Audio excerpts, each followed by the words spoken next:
Hello students, welcome to the lecture of Computer Integrated Manufacturing in Automobile Industry. I am Milan Trivedi, Assistant Professor at LG Institute of Engineering and Technology.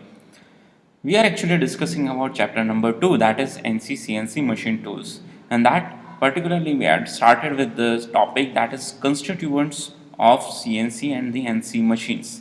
Under that topic we had already discussed that we are having 10 different components, that is structure, spindle and feed drives, actuator support bearing, feedback systems, automatic tool changers. These are the 5 different parts we had already discussed in our last lecture. Moving further, we are having different 5 components, that is tooling, material handling system, pallet changers, lubrication system and the coolant system. So let's start with the toolings. Talking about tool, that is a minimum requirement of any of the machine tools, whether it is operated on the concept of electrical machine, whether it is operated on the concept of NC machines or on the CNC machine. We require these tools. So obviously the tools which is used in our normal lathe machine or normal milling drilling machine, that same category of tools are required in the case of CNC machine also, right? The things can differ only when you need to process a hard material. Whenever you are processing that, the quality of the material differs.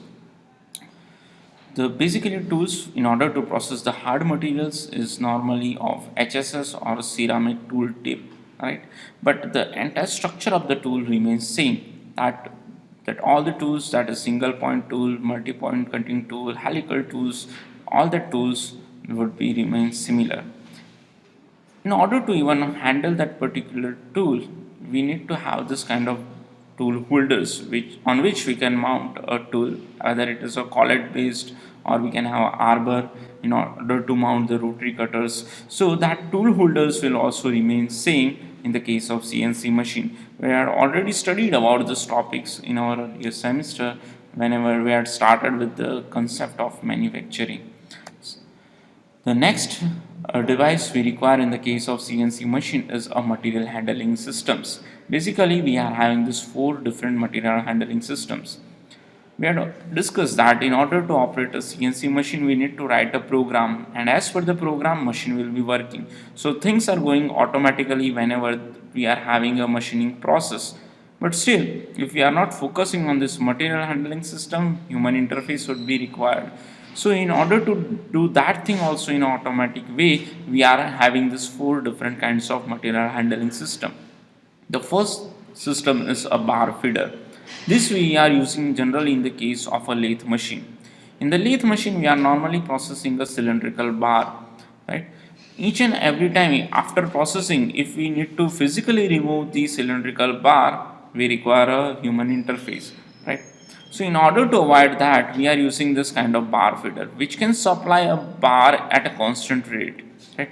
After each and every processing, if material has been removed from the particular job, this bar feeder will automatically supply the material. So in between time of setting up the job would be eliminated and we can have a continuous operation.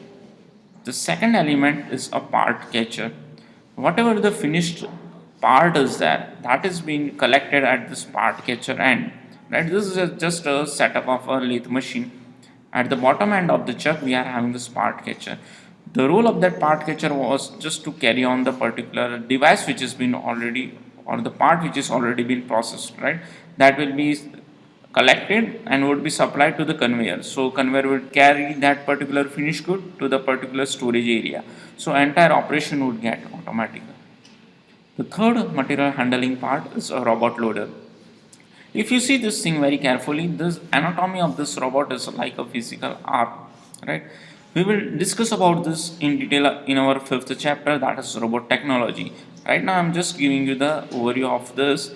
In this particular robotic arm, we are having a manipulator. These links are called as a manipulator, and at the end of this manipulator we are having a gripper which will catch the particular object, right? As per program also you can control this particular element, right?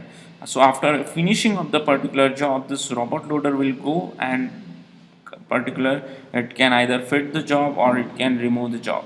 So that thing also can be done in an automatic way. Lastly, that is a belt conveyors. This is normally used in order to carry out the chips, right?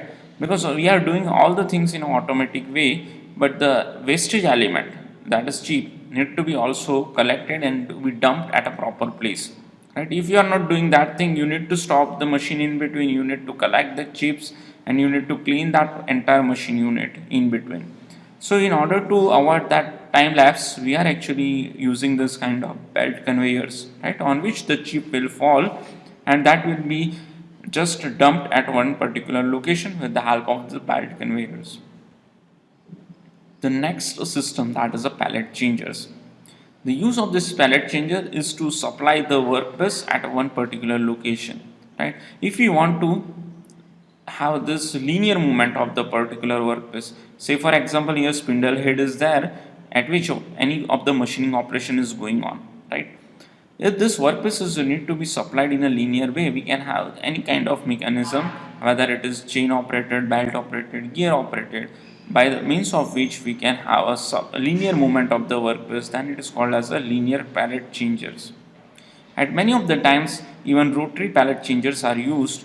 As shown in this particular figure, we are having workpiece mounted at the different angles, and this particular entire workpiece table can be revolved with the help of any of the drives. At this one particular spot, any operation is going on, say for example drilling is going on. So as we rotate this particular rotary table, we can receive a particular operation on that workpiece, right? So basically we are having these two facilities in order to provide workpiece at the desired location, that is linear and rotary.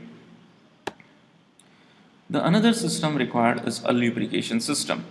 We need to have a proper lubrication of the entire machine.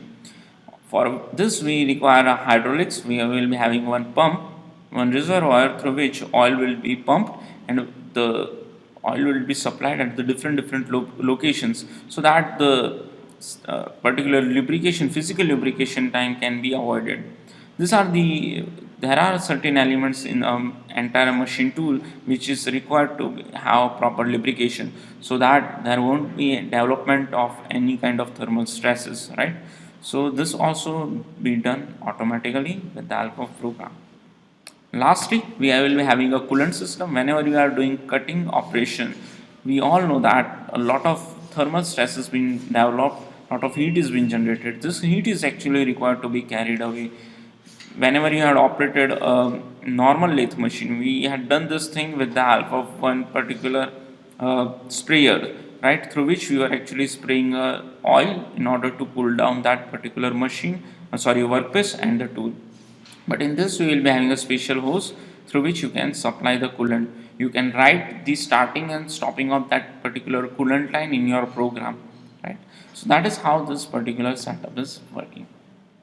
Moving towards the next topic, that is a direct numerical control. It is differing from our CNC machine. In our CNC machine, we will be having a dedicated computer for each and every machine tool, right? But sometimes it is not required. If you are having with this 5 different machines which is doing same operation, right? A single program is sufficient to feed that particular 5 different machines. So you can have only one computer interface for that. No need to have a particular computer setup for 5 different machines. So if this setup is there, then that is called as a direct numerical control. But many of times one problem may arise that, say for example, we are having this 7 different machines in our entire factory, which is difficult to be controlled by a single machine, a single computer. So for that you can have this kind of satellite computer in between. This particular one computer is controlling 3 machines. The second computer is controlling 2 different machines. Third one is again controlling 2 different machines. And the program to run this particular computers is also being given by a single computer. Or if it has been programmed at 3 different locations, that can be visible at single location. So that kind of setup is also available in the case of direct numerical control. Moving to the last topic of our today's lecture, that is adaptive control. By the word itself, we come to know that there are certain functions in the particular CNC machine which can be adopted, or that decisions can be taken by itself. Say for example, feed rate, depth of cut. Based on the material you are using, the computer can take the decision how much depth of cut or feed rate is suitable. And that is nothing but it is adaptive control function.